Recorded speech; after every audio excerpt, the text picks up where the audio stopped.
Hey, everybody. I'm really excited about this podcast, the Lights Camera Pro podcast, but it is a ton of work.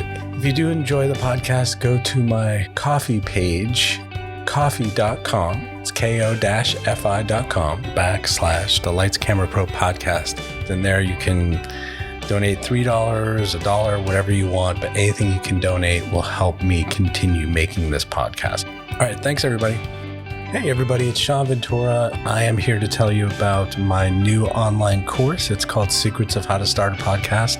It is $49 US. You can see these courses for up to $1,000. If you're about to start a podcast, I will tell you what to do step by step and give you all my secrets, and you can launch one in 30 days. Go to thinkific.com, search Secrets of How to Start a Podcast. Thanks a lot, guys. Have a good day.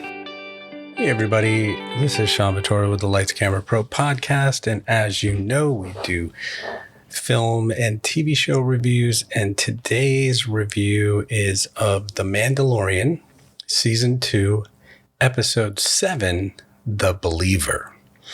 Now let me just say before we start that I realized after watching this that this is a great episode. It's very well acted, written, directed, put together, shot. I mean, there's incredible scenes and action, and you've got this whole team of people with Boba Fett and Mando and Fennec Shand, Cara Dune, and Mayfield coming to help, and just great special effects and makeup. Everything is excellent. But I'm telling you right now, this is the first episode without Baby Yoda, or Grogu, as we're calling him now. And I can guarantee you that I would not be watching this show without Baby Yoda. Why, you ask?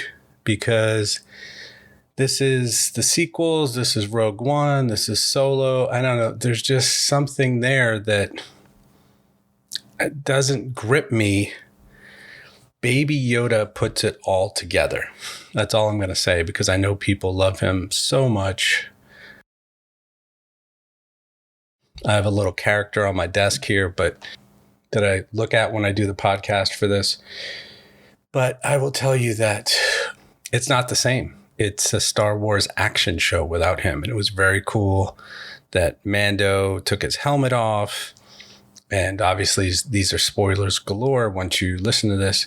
But so many cool things. I mean, Bill Burr, his acting was incredible in this. The guy's a comedian, and he was better than most actors. He just pulled off this incredible character who was so cool, so filled with revenge and hatred that, you'll see what happens. Okay, so here we go. We're going to start the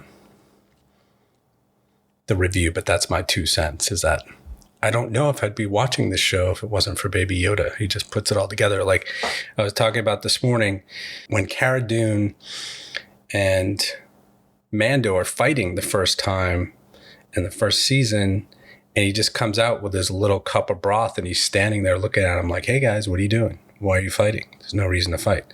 It's absolutely hilarious. My girlfriend mentioned that Mando always tells Baby Yoda, Grogu, to stay in the ship. And he always ends up peeking his head into some bar or into some situation where there's about to be a shootout, which is hilarious. And then the whole thing with the steel ball and him trying to get it with the Force, and getting the cookie with the Force, and eating the frog and eating the squid and sticking out of his mouth. All of it's absolutely hilarious and adds some much needed humor to the show. Bill Burr did a great job of adding humor to the show, but there's nothing like Grogu or Baby Yoda. Okay, so we open up on essentially a trash planet, and it looks like a giant junkyard, but it has some remnants of TIE fighters and Imperial ships and just garbage and metal, and people are welding and all these giant robots everywhere. And they're going to the planet to find Mayfield, who can somehow go to this terminal and find out the location of Moff Gideon's ship. because he used to be an Imperial sharpshooter.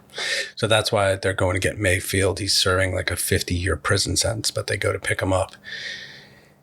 And Cara Dune gets off the ship and she goes and gets Mayfield. And he's like, are you serious? Am I really out of here? What's going on? And they get on the ship and they leave. Bill Burr is extremely funny in this episode. And he constantly refers to Baby Yoda as the little green guy. Oh, we're going to get the little green guy, huh? Missed the little green guy. Okay, Boba Fett's ship is so cool. It looks like a snail and it flies in an interesting direction. And someone had suggested online that it was kind of like a gyroscope, that it was moving around in two different directions. Like the inside of the glass on the ship is moving one way and then another part's rotating another way. It's just very cool looking and incredibly well designed. So they land on the planet Morak, where this mining is taking place, and there's this huge mining facility, and they have to take over this sort of transport that has a couple stormtroopers in it. So they hatch a plan, and they decide after some arguing, Cara Dune is there, Boba Fett, Fennec Shand, Mayfield, and Mando. They decide that they will have Mando and Mayfield go and take over the stormtroopers and take over their transport. So Cara Dune breaks into the transport from a top hatch and knocks out both stormtroopers. They stop the transport, and surprisingly, both Mayfield and Mando change their suits and get into stormtrooper suits. They're not the white suits, they're more gray, and they've got some different helmets, but they're basically stormtrooper suits. So Mando and Mayfield drive this transport to the refinery to deliver the goods. And they have this whole conversation, which is kind of bizarre. It's supposed to be humorous, and it's pretty funny, where Mayfield is saying to Mando, oh, interesting how, you couldn't take your helmet off, but now you can take it off because we got to go save the little green guy. Different circumstances allow people, different rules, I guess. And it's this whole conversation, and literally Mando says nothing, and Mayfield is just babbling. And Mayfield has his helmet off. Mayfield says something like, you seemed very principled before, they got the kid, but now that they got the kid, you're not so principled, are you? Which doesn't make any sense. Like, why is he goading this guy? This guy got him out of jail. They drive through a small town filled with poor people who are just watching their transport. And Mayfield says something about, I guess the Imperial forces aren't helping these people, are they? Okay, so this long action sequence starts, and there's these pirates who are on these floating transports that move through the sky. They're almost like land cruisers, but higher in the sky. And it's just a platform with a railing that, 6 or 8 of them are on, and they have these blasters, and they're jumping onto the transport and they're opening it up and they're trying to blow up the transport. There's some sort of gas in there, mining stuff. And so Mando fights them off because he's got to get to the refinery and get to this terminal and find out where the Imperial ship with Moff Gideon is. So he fights them all off, and it's very close. It's one of those situations that happens every episode where you think, oh my God, how's he going to get out of this? And he does. He takes care of all of the pirates that keep coming. There's like 4 transports filled with them, and he gets them all, either blows them up, shoots them, or knocks them off the transport. My girlfriend Nicole has seen the Star Wars movies, but she's not an avid fan. It's hard for me to get her to watch Marvel stuff. And she loves this series. She thought the pirates were very cool and the fight scene was very cool. And I'm like, you don't even like action scenes. But she was like, yeah, but this is really well done. It was very cool. So it's cool to see, like we were talking about before, how this series has brought so many people over. It's the most popular show on Disney Plus, 5 times more popular than any other show. A lot of people call Disney Plus the Mandalorian Plus as a joke. And it's because it's totally universal. You have this father-son type relationship and they care for each other. And you don't see that a lot on TV. So people are into it. Even though it's sci-fi and Star Wars, people love it. There is a scene where all the stormtroopers come out and then some white stormtroopers and some beige colored stormtroopers. And it's just like this battle scene in Rogue One, and they're literally wearing the same costumes. So it's from the same era. And a lot of people pointed this out online. The next scene is kind of bizarre. You know how Luke and Han would come back and they'd get out of the Millennium Falcon in their ships and they'd sort of walk down and everybody'd be there waiting for them, cheering because they just won some battle. Well, that's kind of what they did just with the bad guys. The stormtroopers are all standing around and they're cheering Mayfield and Mando, thinking that they're stormtroopers because they're dressed up in their gear, because they were the only transport that got through the pirates. There were several other transports and they were all blown up. So they're cheering for them. It's just kind of weird to see, the dark side where people are excited and supporting and cheering for each other. So Mando and Mayfield go through this crowd of onlookers and people cheering. And they get to this officer's lounge and they look inside and they see that there's a terminal in there, which is what they need to get to and get the information where the Imperial ship of Moff Gideon is. So Mayfield's about to go in there and he sees this officer and he's like, oh my God, I know that officer. He was my commanding officer. He might recognize me. I can't go in there. We have to abort. This is where it gets a little weird. Mando says, I'll do it. I'll go get the information from the terminal. And Mayfield says, listen, you got to take off your helmet. It's got to scan your face. He's like, don't worry about it. So has Mando worked for the Imperial forces? Because he goes over, gets his face scanned, which is going to go all over the galaxy. And possibly they're going to know where he is or where he just was. And it doesn't really make sense, but maybe at some point he helped out or worked with Imperial forces for money as a bounty hunter. I don't know. So this really creepy officer, his name is Valen Hess, and he just has this creepy face and this creepy Southern accent. He's all wrinkly and he has these sharp teeth, comes over and says to Mando, what are you doing? And Mando doesn't answer. And he's like, what's your TK number, son? And Mayfield comes over and rescues Mando and says, oh, his TK, he's my commanding officer. His TK number is TX381 or something. And Hess says to them, are you the two troopers who delivered the Rhydonium? They say yes. He says, come on, have a drink.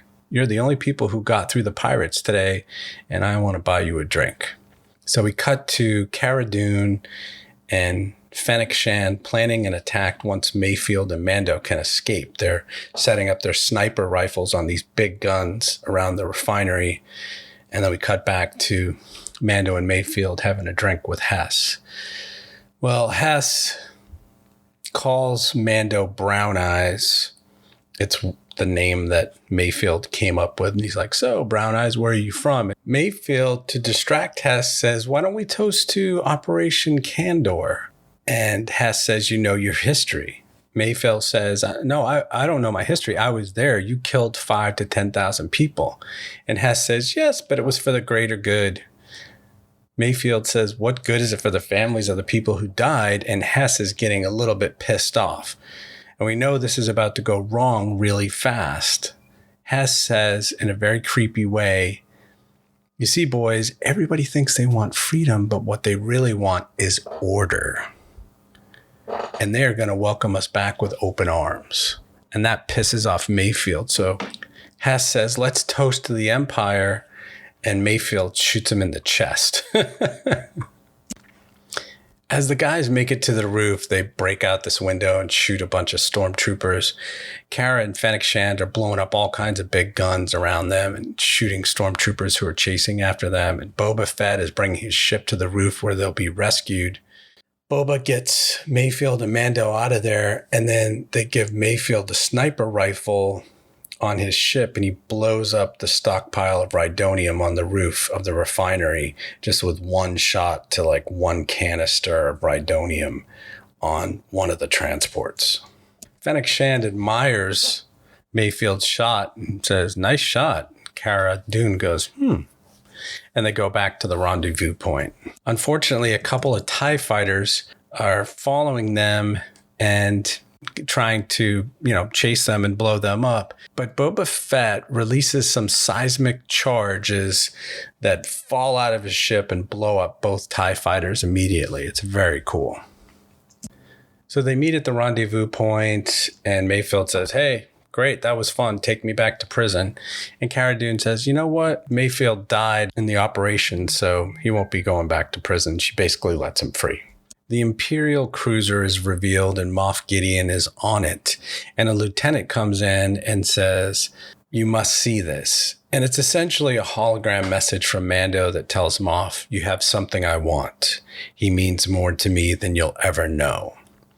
So we see Moff's face and he knows that the Mandalorian is coming for him. He doesn't even know that Boba Fett and Fennec Shand and Cara Dune are all helping him, but he still seems a little bit nervous on his face. That's the end, and there's only one episode left, and I'm telling you, I cannot wait to see Baby Yoda or Grogu again. It was very bizarre not to see him in this episode. Hopefully our team is enough to rescue him from Moff Gideon and the Dark Troopers. I cannot wait until episode 8. I know you guys can't either. I will see you next time. I hope you enjoyed this review. This is Sean Ventura for the Lights Camera Pro podcast. Have a good day, everybody, and I will see you next time. Hey, everybody. I'm really excited about this podcast, the Lights Camera Pro podcast, but it is a ton of work. If you do enjoy the podcast, go to my coffee page, coffee.com. It's ko-fi.com /the Lights Camera Pro podcast. Then there you can donate $3, $1, whatever you want, but anything you can donate will help me continue making this podcast. All right. Thanks, everybody. Hey guys, I just wanted to tell you about something. I've made a children's book. It's called Feldman Runs Away. If you search Feldman Runs Away on Amazon, you will find it in the Kindle store, and is the story of my cat Feldman. Ran away several times to only find out that he was always home. If you know someone who has kids or you like children's books, check out Feldman Runs Away. Thanks to Joseph McDade for the music.